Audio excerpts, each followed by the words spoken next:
Hola a todos, en este vídeo vamos a hablar de la Ley 41/2002 de 14 de noviembre, básica reguladora de la autonomía del paciente y de derechos y obligaciones en materia de información y documentación clínica.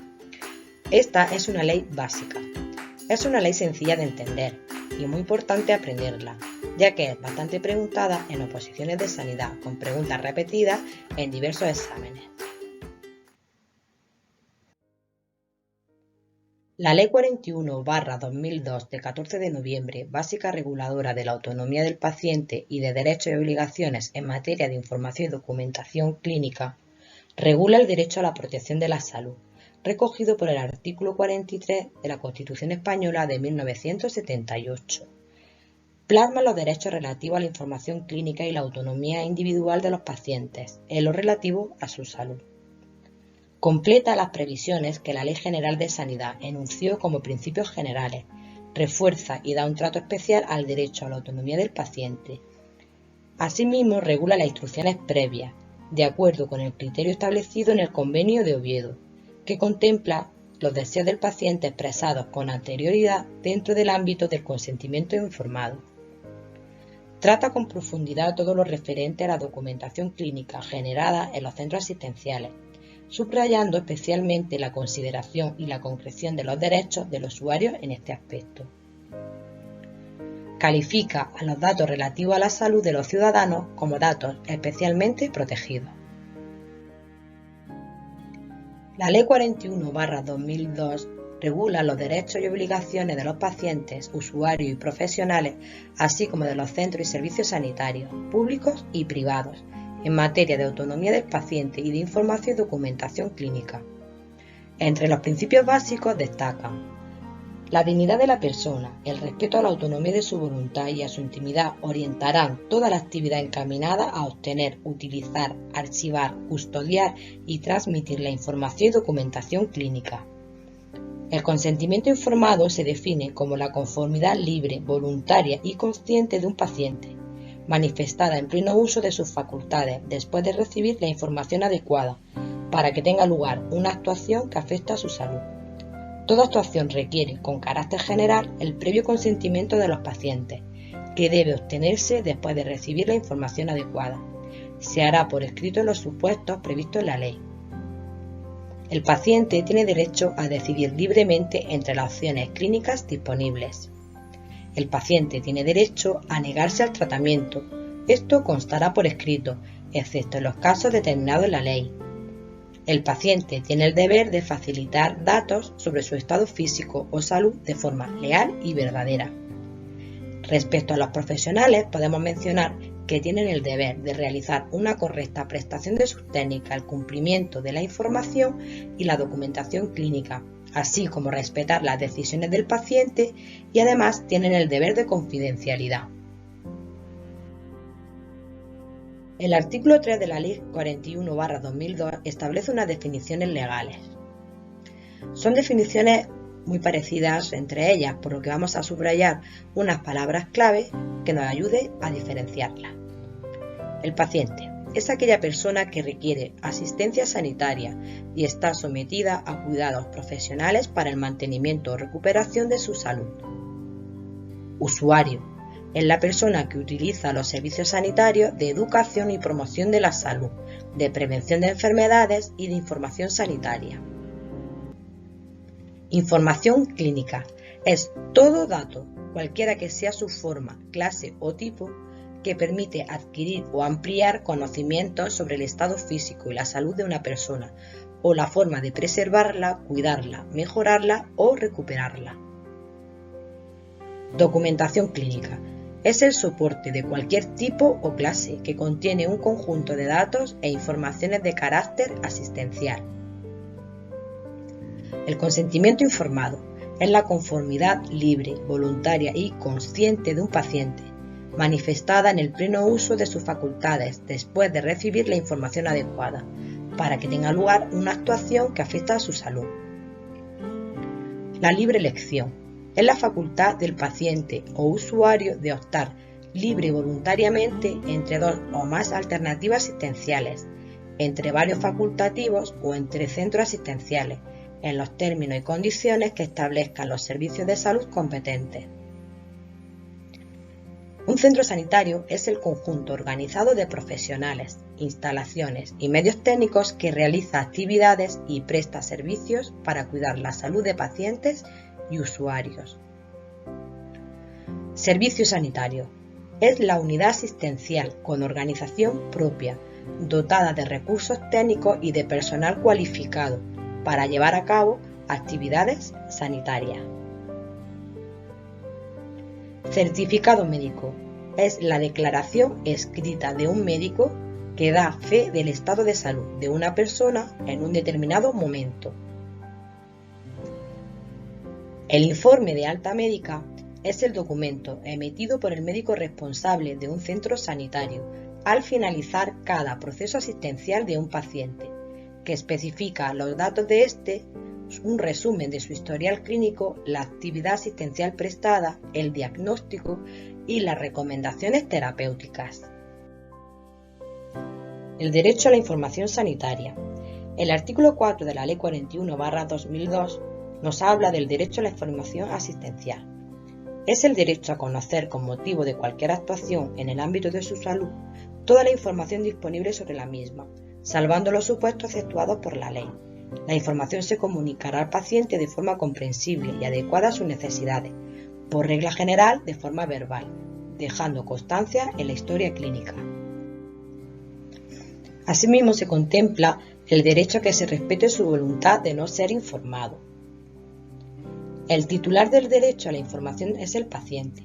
Este derecho puede limitarse por la existencia acreditada de un estado de necesidad terapéutica. El artículo 6 nos habla del derecho a la información epidemiológica. Los ciudadanos tienen derecho a conocer los problemas sanitarios de la colectividad, cuando impliquen un riesgo para la salud pública o para su salud individual.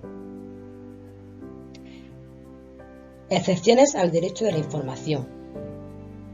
Podrán ser por la existencia de necesidad terapéutica, cuando el facultativo considere que el ejercicio de este derecho puede perjudicar gravemente la salud del paciente.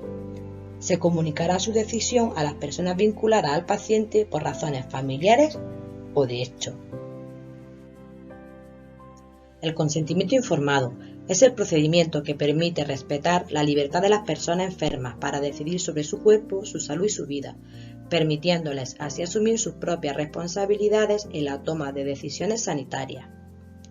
Antes de la realización de una prueba médica o de una intervención o de seguir cualquier otro tratamiento, los pacientes tienen derecho a estar debidamente informados sobre los siguientes aspectos: en qué consiste el tratamiento, para qué sirve, cómo se realiza, qué efectos puede producir, cuáles son sus beneficios, qué riesgos tiene y si existen otras alternativas disponibles. Toda actuación en el ámbito de la salud de un paciente necesita el consentimiento libre y voluntario, al que previamente se le ha informado.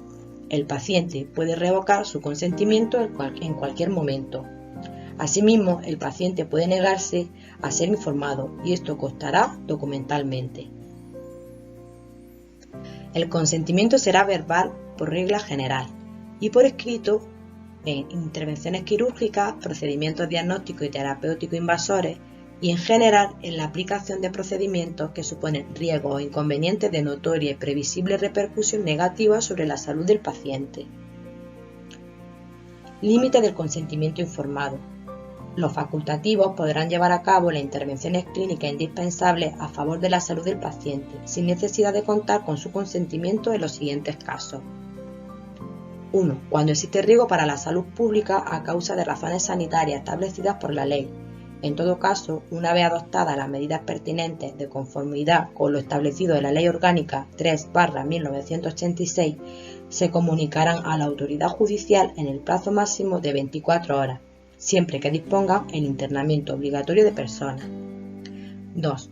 Cuando existe riesgo inmediato grave para la integridad física o psíquica del enfermo y no es posible conseguir su autorización, consultando, cuando las circunstancias lo permitan, a sus familiares o personas vinculadas de hecho a él. Se otorgará el consentimiento por representación en los siguientes casos. 1. Cuando el paciente no sea capaz de tomar decisiones a criterio del médico responsable o su estado físico o psíquico no le permita hacer cargo de su situación. 2. Ante paciente incapacitado legalmente.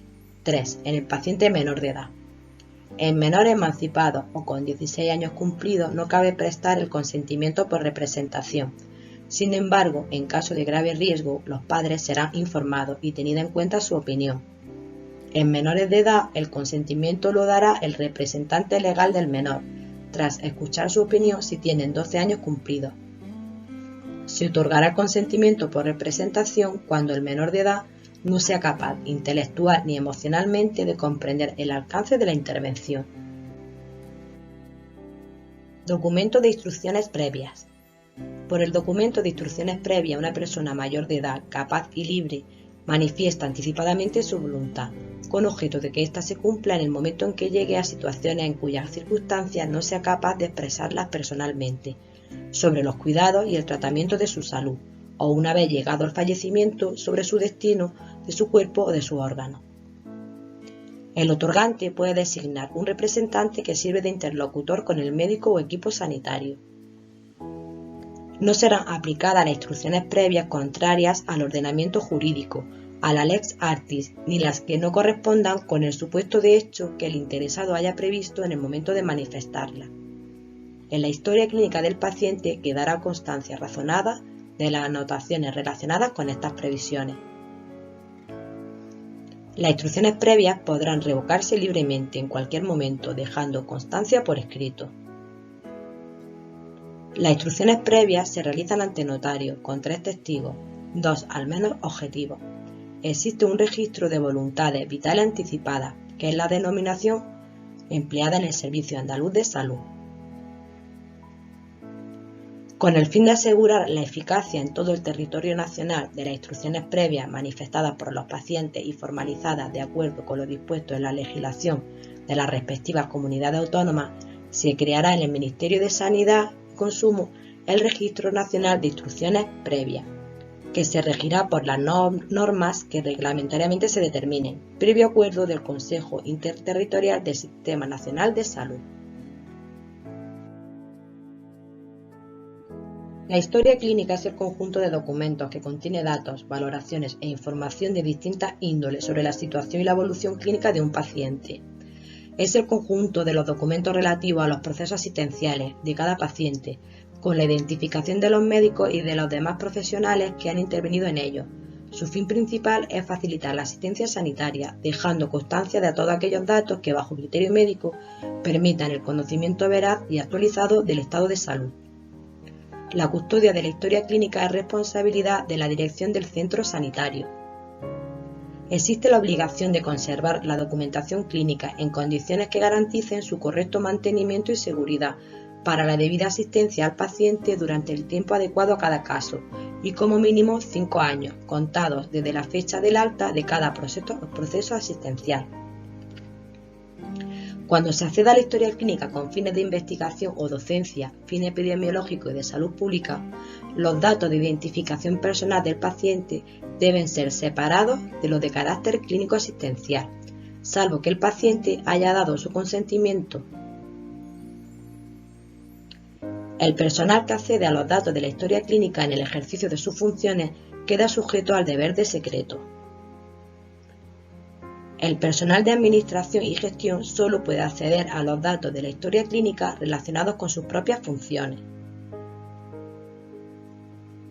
El personal sanitario debidamente acreditado, con funciones de inspección, evaluación, acreditación y planificación, tiene acceso a la historia clínica en el cumplimiento de sus funciones de comprobación de la calidad de la asistencia, el respeto de los derechos del paciente o cualquier otra obligación del centro en relación con los pacientes y usuarios o la propia administración sanitaria.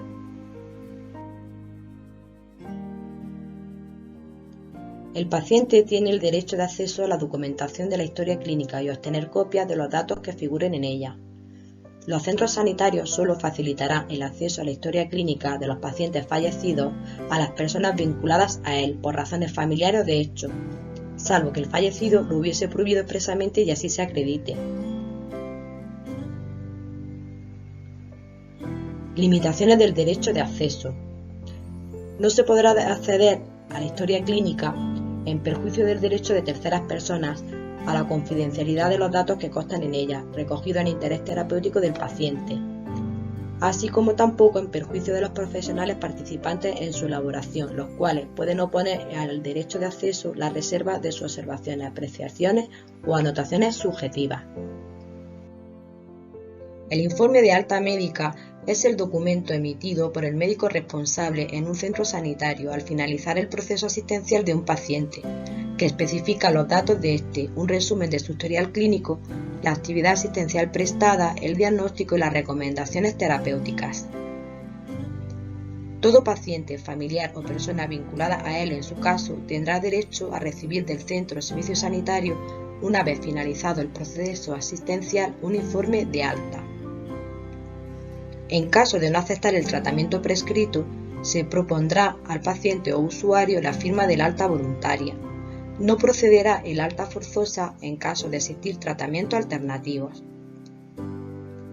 En el caso de que el paciente no acepte el alta, la dirección del centro lo pondrá en conocimiento del juez para que confirme o revoque la decisión del alta forzosa. Todo paciente o usuario tiene derecho a que se le faciliten los certificados acreditativos de su estado de salud. A continuación vamos a ver unos ejemplos de preguntas más frecuentes en oposiciones de sanidad.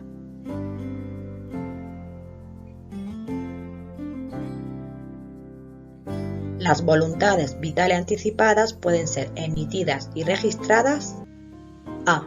Por un familiar o representante en nombre del paciente, siempre que no sea menor o incapacitado. B. Por cualquier persona que haya sido autorizada por el paciente, siempre que no sea menor o incapacitado. C. Por la propia persona, siempre que ésta sea capaz, mayor de edad o menor emancipado, y lo realice de forma consciente y libre. D. Por los propios profesionales que han seguido al paciente durante la evolución de su enfermedad. La respuesta correcta es la C. Las voluntades vitales anticipadas pueden ser emitidas y registradas por la propia persona, siempre que ésta sea capaz, mayor de edad o menor emancipado, y lo realice de forma consciente y libre. ¿Puede un paciente negarse a recibir un tratamiento? A. Sí, siempre prevalece la decisión personal si el paciente es mayor de 18 años y con plenas capacidades psíquicas. B. No. C. Sí, excepto en los casos determinados por ley. D. Sí, siempre que acredite encontrarse en plenas facultades psíquicas. La respuesta correcta es la C. Un paciente podrá negarse a recibir un tratamiento excepto en los casos determinados por ley. No será preciso el consentimiento, pudiéndose efectuar las intervenciones clínicas indispensables en favor de la salud del paciente, cuando existe riesgo para la salud pública a causa de razones sanitarias establecidas por ley.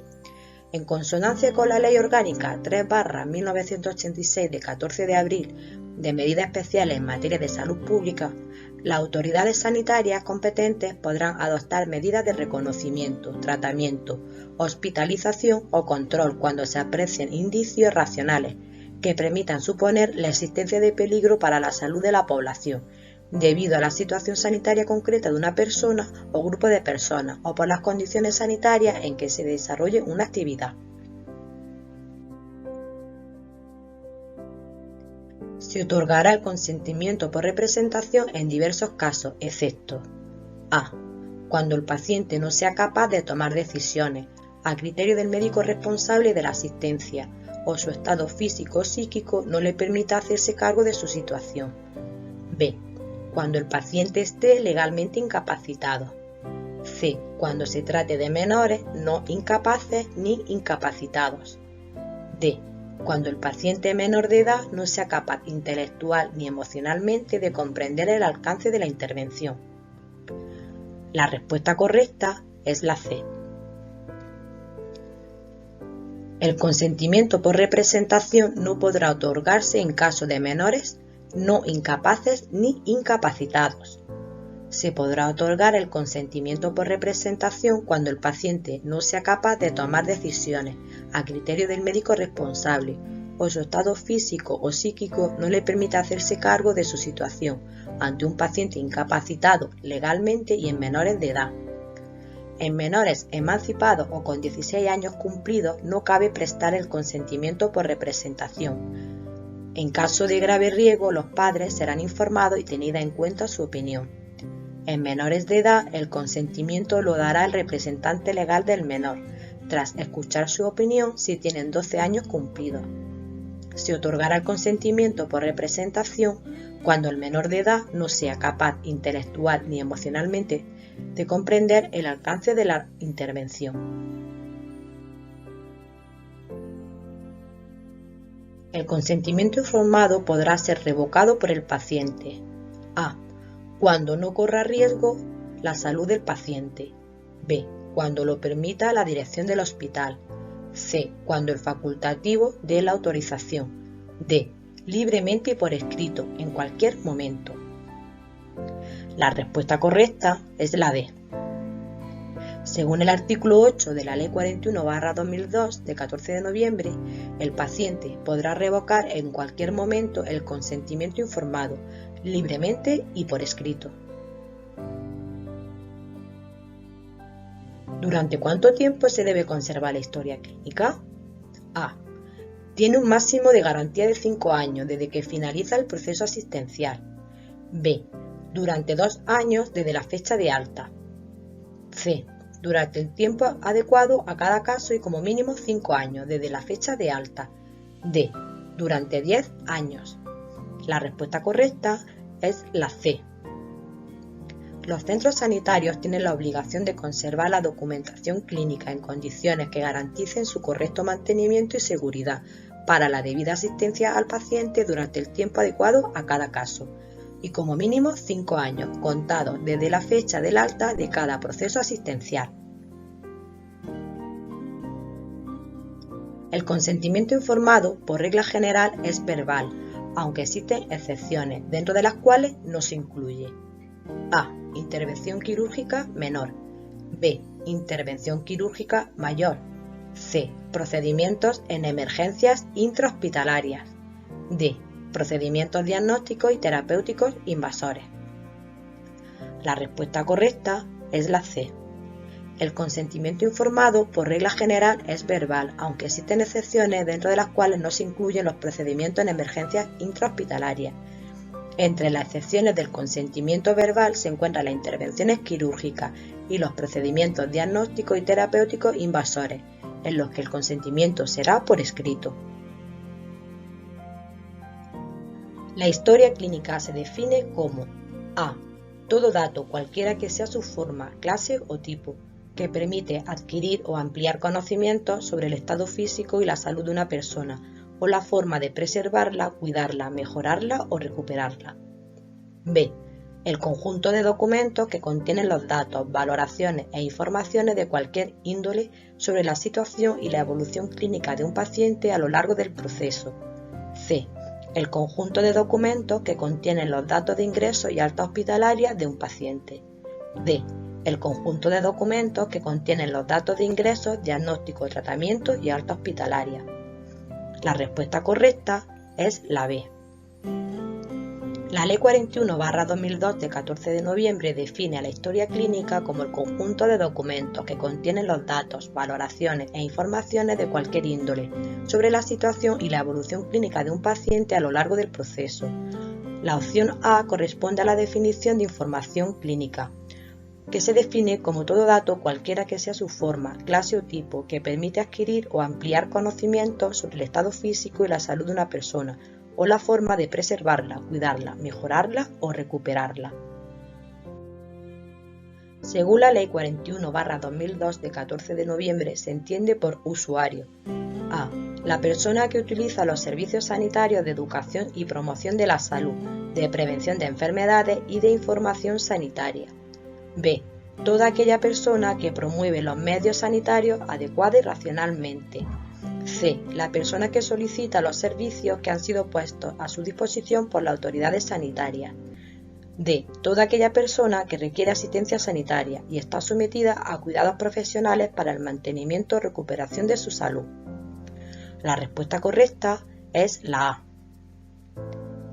La Ley 41/2002 de 14 de noviembre, básica reguladora de la autonomía del paciente y de derechos y obligaciones en materia de información y documentación clínica, diferencia los términos de usuario y paciente.